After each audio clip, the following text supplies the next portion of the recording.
Hello students, welcome to our online classes in Baba Kedarnath Mahila Vidyapeeth. आज हम अपना धीरे धीरे अपना सिलेबस स्टार्ट करते हैं। ठीक है, तो कल मैंने आपको पीरियोडिक टेबल्स के बारे में कुछ एक बातें बताई थी और आज हम फिर स्टार्ट करेंगे पीरियोडिक टेबल के उसमें अकॉर्डेंस में एस ब्लॉक तत्व। ठीक है, तत्वों का वितरण उसके अंतिम इलेक्ट्रॉन के भरे जाने वाले कक्षक के अनुसार निर्धारित किया जाता है कि जैसे मैंने बताया था कि जो आपका आवर्त सारणी होती है वो 4 भागों से मिलकर बनी होती है। कौन कौन सा? एस ब्लॉक, ठीक है, P block, D block and F block, कि जिनका अंतिम संयोजी इलेक्ट्रॉन अगर एस कक्षक में प्रवेश करता है तो उनको हमने एस ब्लॉक के तत्व कहा था। जिनका अंतिम संयोजी इलेक्ट्रॉन अगर पी कक्षक में प्रवेश करता है तो वो पी ब्लॉक तत्व कहलाते हैं। जिनका अंतिम संयोजी इलेक्ट्रॉन अगर डी कक्षक में प्रवेश करता है तो उनको डी ब्लॉक, और जिनका एफ में करता है तो एफ ब्लॉक। ठीक है, तो ये यही कह रहा कि जो तत्वों का वितरण होता है उनके अंतिम इलेक्ट्रॉन के भरे जाने वाले कक्षक के अनुसार निर्धारित किया जाता है। यदि किसी तत्व का अंतिम इलेक्ट्रॉन एस कक्षक में भरा जाता है तो वह तत्व एस ब्लॉक में शामिल किया जाता है। ठीक है, आधुनिक आवर्त सारणी होती है वो 4 भागों से मिलकर बनी होती है, जैसा कि मैंने अभी बताया, S block, P block, D block and F block. S block तत्व आवर्त सारणी के बाईं ओर 2 वर्गों में विभाजित होते हैं। मैंने बताया भी था कल की वीडियो में कि जो पीरियोडिक टेबल के सबसे स्टार्टिंग में ये तो होता है फर्स्ट ए ग्रुप और ये होता है आपका सेकंड ए ग्रुप। ठीक है, ये कौन से एलिमेंट्स होते हैं? एस ब्लॉक के तत्व होते हैं। इसका जो फर्स्ट एलिमेंट होता है ली, ना, की, रबड़ी, सस्ती, फरियाद। ठीक है, इसका होता है बेटा, मांगे, कार, स्कूटर, बाप, रोए। अब फिर उसके बाद मैंने बताया था कि जो फ्रांसियम और रेडियम होते हैं, फ्रांसियम और रेडियम ये दोनों रेडियो सक्रिय तत्व होते हैं, इसलिए इनकी प्रॉपर्टीज़ बाकी के एलिमेंट से मैच नहीं करती हैं, बाकी के तत्वों से मेल नहीं खाती है। ठीक है, तो अब उसके बाद देखो ये दिखाया हुआ है कि प्रथम वर्ग lithium, sodium, potassium, rubidium, caesium and francium, और द्वितीय वर्ग होता है beryllium, magnesium, calcium, strontium, barium and radium. अब जो फर्स्ट ए वर्ग की जो धातुएं होती हैं उनको हम क्या कहते हैं? क्षारीय धातु। और इनको द्वितीय वर्ग वालों को हम क्या कहते हैं? क्षारीय मृदा धातुएं। एस ब्लॉक में जितने भी तत्व होते हैं सारे के सारे तत्व धातुएं ही होती हैं। 4 धातुएं जल के साथ रासायनिक क्रिया द्वारा क्षारीय हाइड्रोक्साइड का निर्माण करती है तथा क्षारीय मृदा धातुएं भूपर्पटी में ऑक्साइड और हाइड्रोक्साइड के रूप में पाई जाती हैं। क्योंकि ये जो तत्व होते हैं ये अपने आप में बहुत ही सक्रिय होते हैं, बहुत ही रिएक्टिव होते हैं। ये अगर अकेले किसी के साथ मिल जाते हैं तो ये फटाक से किसी के साथ रिएक्शन कर लेते हैं। तो ये जो फर्स्ट ए जो प्रथम वर्ग के जो तत्व होते हैं वो तो क्षारीय हाइड्रोक्साइड का निर्माण करती हैं, और क्षारीय जो मृदा धातुएं होती हैं वो ऑक्साइड्स और हाइड्रोक्साइड के रूप में पाया जाता है। ठीक है, ये अकेली नहीं मिलती, कोई भी धातु होगी वो अकेले नहीं मिलती, क्योंकि ये बहुत ही सक्रिय धातुएं होती हैं। ये अगर अकेले मिलती हैं तो किसी के भी साथ फटाक से मिलकर ये किसी दूसरे तत्व का निर्माण, किसी दूसरे यौगिक का निर्माण कर लेती हैं। ठीक है, अब हम कंपैरेटिव स्टडी की तरफ चलते हैं कि इनका कंपैरेटिव स्टडी करते हैं, इनका तुलनात्मक अध्ययन करते हैं किस किस का, फर्स्ट ए वर्ग का और सेकंड ए वर्ग का। तो सबसे पहले आपको ये पता होना चाहिए कि जो एस ब्लॉक के तत्व होते हैं वो कौन होते हैं और किसे कहते हैं। एस ब्लॉक के तत्व वे होते हैं जिनमें अंतिम संयोजी इलेक्ट्रॉन एस कक्षक में प्रवेश करता है, उनको हम एस ब्लॉक के तत्व कहते हैं। फर्स्ट ए और सेकंड ए वर्ग के तत्व क्षारीय धातुएं और क्षारीय मृदा धातुओं के नाम से जाने जाते हैं, और दोनों ही वर्ग को एस खंड के तत्वों में शामिल किया जाता है। ठीक है, इनका जनरल जो इलेक्ट्रॉनिक कॉन्फ़िगरेशन होता है, इनका सामान्य इलेक्ट्रॉनिक विन्यास फर्स्ट ए वर्ग का तो NS1 होता है और इनका S2 होता है। ये बहुत ही विद्युत धनीय धातुएं होती हैं। कैसी धातुएं होती हैं? विद्युत धनीय। विद्युत धनीय का मतलब कि इनके पास जितने भी इलेक्ट्रॉन्स होते हैं उन सारे के सारे इलेक्ट्रॉनों को ये लूज कर देती हैं, त्याग देती हैं। और अगर जो फर्स्ट ए वर्ग के पास एक ही संयोजी इलेक्ट्रॉन होता है तो ये एक संयोजी इलेक्ट्रॉन को त्याग कर और कौन सी ऑक्सीडेशन स्टेट का निर्माण करती हैं? +1 का। सेकंड ए के पास 2 संयोजी इलेक्ट्रॉन होते हैं तो ये 2 इलेक्ट्रॉनों का त्याग करके और +2 ऑक्सीडेशन स्टेट का निर्माण करती हैं। ठीक है, अब ये क्या होती हैं कि अगर इनके पास जैसे फर्स्ट ए वाली तो +1 का निर्माण करेंगी, ये +2 का निर्माण करेंगी, तो इनमें जो यौगिक बनते हैं वो आयनिक यौगिकों का निर्माण करते हैं। इनकी प्रॉपर्टीज़ हैं ये, ठीक है। ये कौन से यौगिक बनाते हैं? आयनिक यौगिकों का निर्माण करते हैं, क्योंकि जैसे अगर आपका पहला फर्स्ट ए ग्रुप से अगर मैं लूँ तो एक ले लिया मैंने Na और दूसरा ले लिया मैंने Cl, ठीक है। इसका 2 8 1 होता है, इसका 2 8 7 होता है। तो ये अपना ऑक्टेट, अपना अष्टक पूर्ण करने के लिए इसके पास एक इलेक्ट्रॉन एक्स्ट्रा है, तो ये एक इलेक्ट्रॉन को त्यागेगा और ये किस में कन्वर्ट हो जाएगा? Na पॉजिटिव में। और इसके पास एक इलेक्ट्रॉन की कमी है अपना अष्टक पूर्ण करने के लिए, तो इसने जो इलेक्ट्रॉन त्यागा है उस इलेक्ट्रॉन को ये Cl है वो ग्रहण कर लेता है और किस में बदल जाता है? Cl नेगेटिव में, ठीक है। तो अब इनका इलेक्ट्रॉनिक कॉन्फ़िगरेशन देखो ये हो गया है। तो अब इनका अष्टक कंप्लीट हो चुका है, और अगर अष्टक कंप्लीट हो गया तो ये किसका निर्माण करेंगे? NaCl यौगिक का निर्माण करते हैं, ठीक है। अब देखो इनकी प्रॉपर्टीज़ के बारे में कि तत्वों के भौतिक और रासायनिक गुणधर्म मूलतः उनके इलेक्ट्रॉनिक विन्यास और परमाणुीय आकार के आधार पर निर्धारित होते हैं। एक ही वर्ग में ऊपर से नीचे जाने पर बाह्य कक्षा का इलेक्ट्रॉनिक विन्यास समान रहता है, परंतु परमाणुीय आकार में वृद्धि होती है। एक ही वर्ग के तत्वों में समानता रहते हुए भी कुछ अंतर है जो निम्न अनुसार हैं, ठीक है। पहली देखो, सबसे पहली जो प्रॉपर्टी है इनका, अगर मैं कंपेरेटिव स्टडी, इनका तुलनात्मक अध्ययन के बारे में अगर मैं बात करूं तो सबसे पहले इसका हम लेते हैं इलेक्ट्रॉनिक कॉन्फ़िगरेशन, इलेक्ट्रॉनिक विन्यास। इलेक्ट्रॉनिक विन्यास, ठीक है।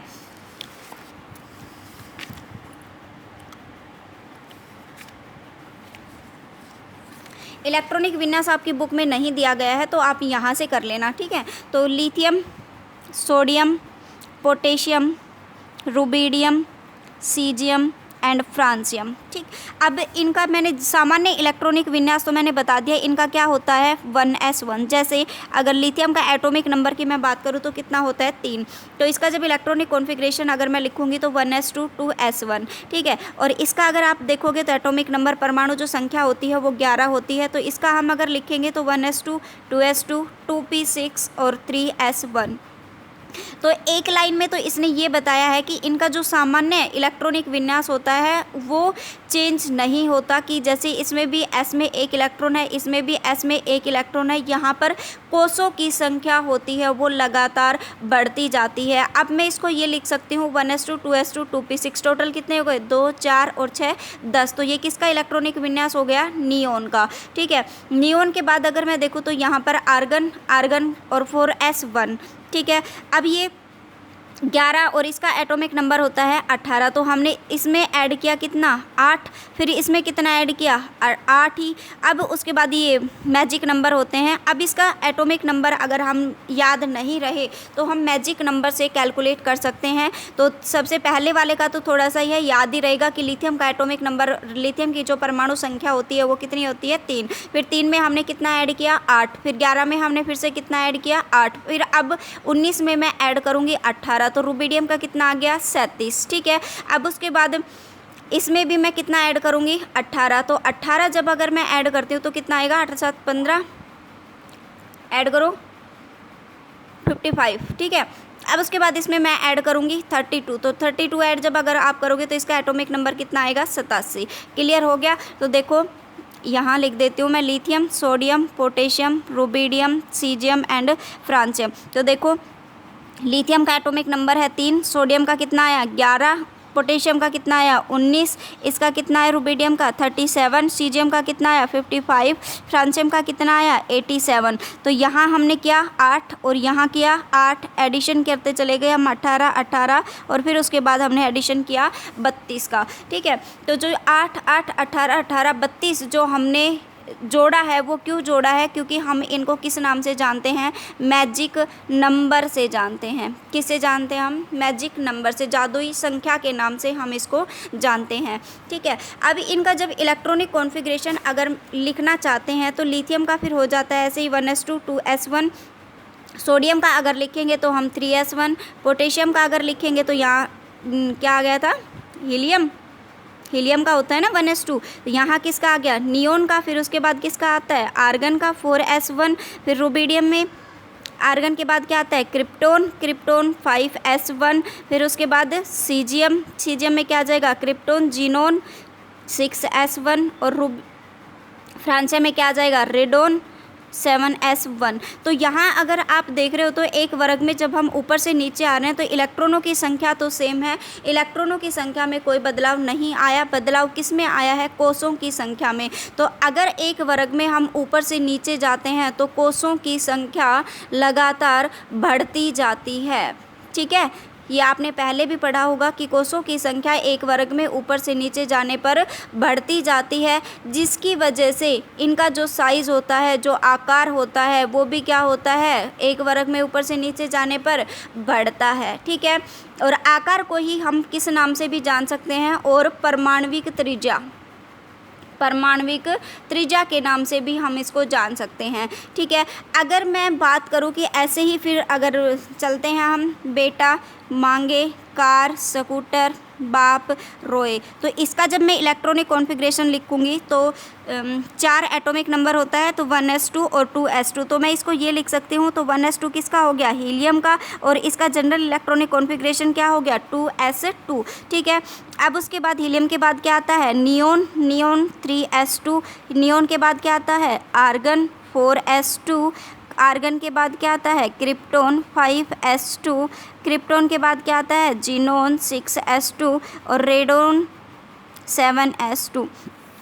ऐसे ही फिर सेम इसी में ऐसे ही हुआ कि एक वर्ग में जब हम ऊपर से नीचे आते हैं तो इलेक्ट्रॉनों की संख्या में कोई बदलाव नहीं हुआ, सेम वही प्रोसीजर, कोषों की संख्या लगातार बढ़ती जाती है। और अगर कोषों की संख्या लगातार बढ़ती जाती है तो इसका मतलब इन डाउन द ग्रुप जब अगर हम आते हैं तो एक वर्ग में जब ऊपर से नीचे आते हैं तो साइज़, परमाणविक त्रिज्या या फिर एटॉमिक त्रिज्या या फिर आयनिक रेडियस, आयनिक त्रिज्या लगातार बढ़ती जाती है। ठीक है, तो ये तो ही एक वर्ग की बात। अगर मैं आवर्त की बात करूँ तो देखो सबसे पहले इधर आता है लिथियम, फिर उसके आगे आता है बेरिलियम, यहाँ आता है सोडियम, फिर उसके बाद आता है मैग्नीशियम, इसके बाद आता है पोटेशियम, ये आता है कैल्शियम, रुबिडियम, स्ट्रोंशियम, ठीक है, सीजियम, बेरियम और फ्रांसियम और रेडियम।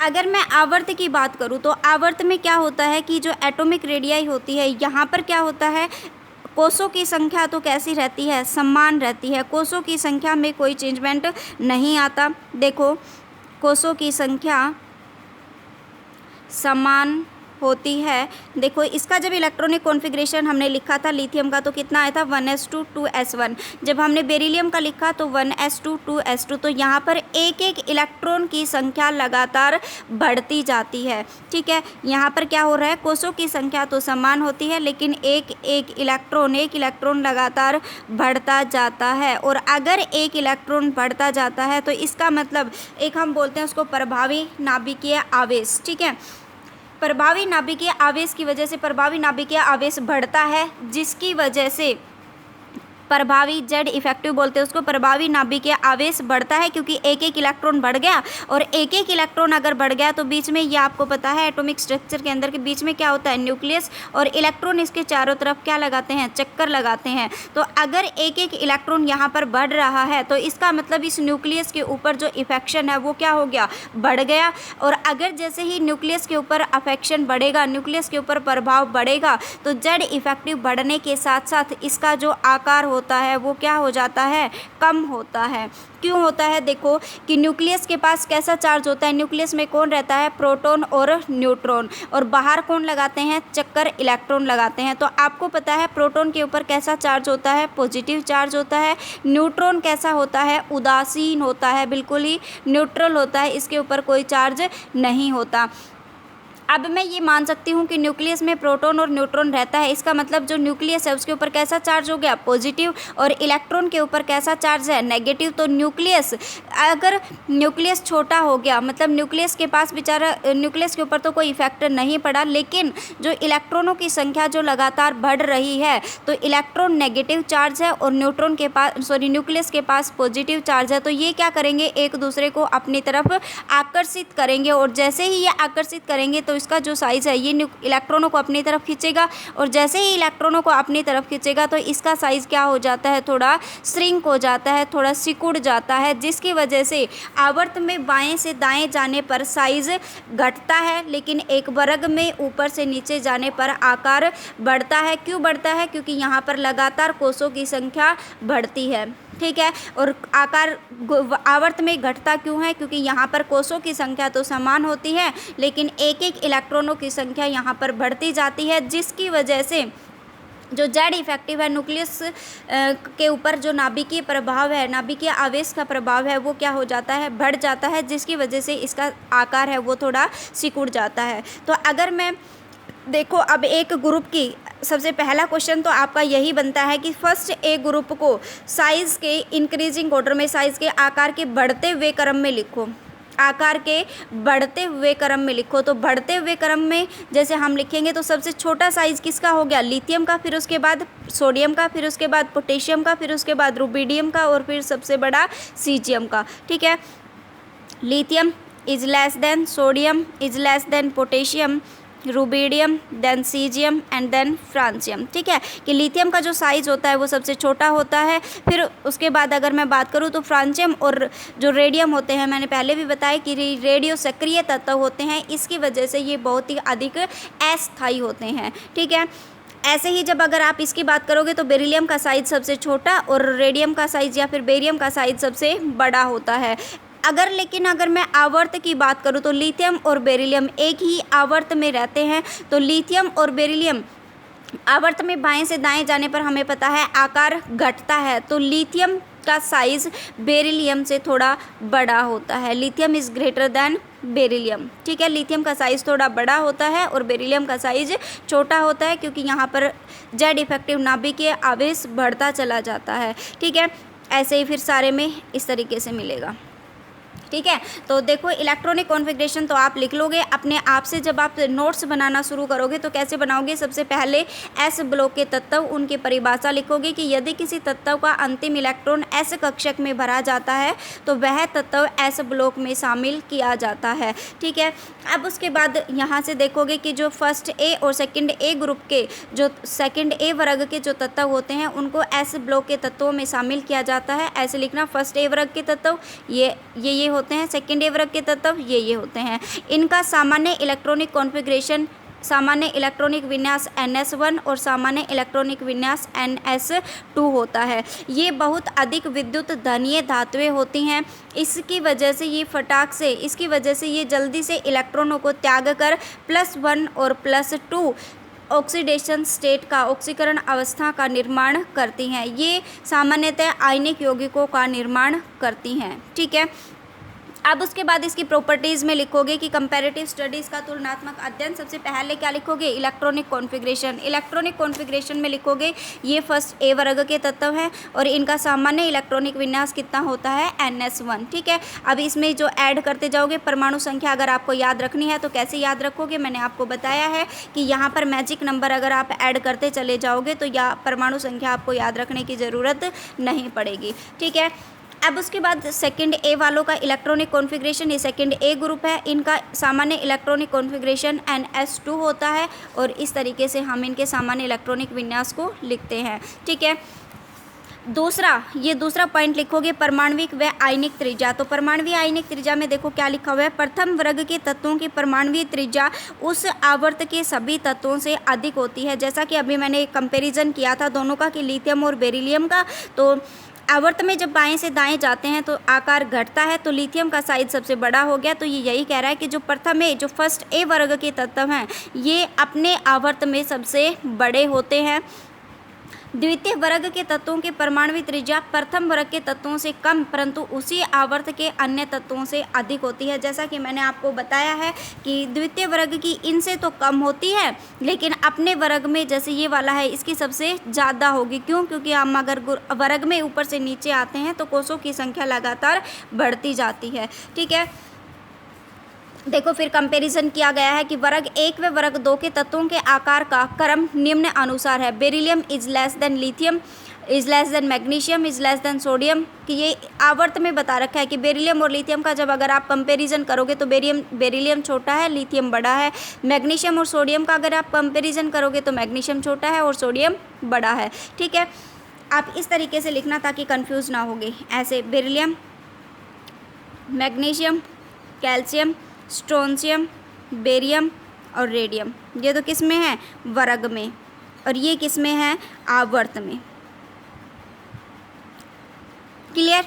अब उसके बाद देखो आयनिक त्रिज्या, धनायन सदैव अपने मूल परमाणुीय आकार से छोटा होता है, क्योंकि ये सभी को पता है कि जब धनायन में कोई चीज़ कन्वर्ट होती है, धनायन में कोई चीज़ बदलता है तो धनायन का साइज, धनायन का आकार छोटा होता है, ऋणायन का आकार बड़ा होता है।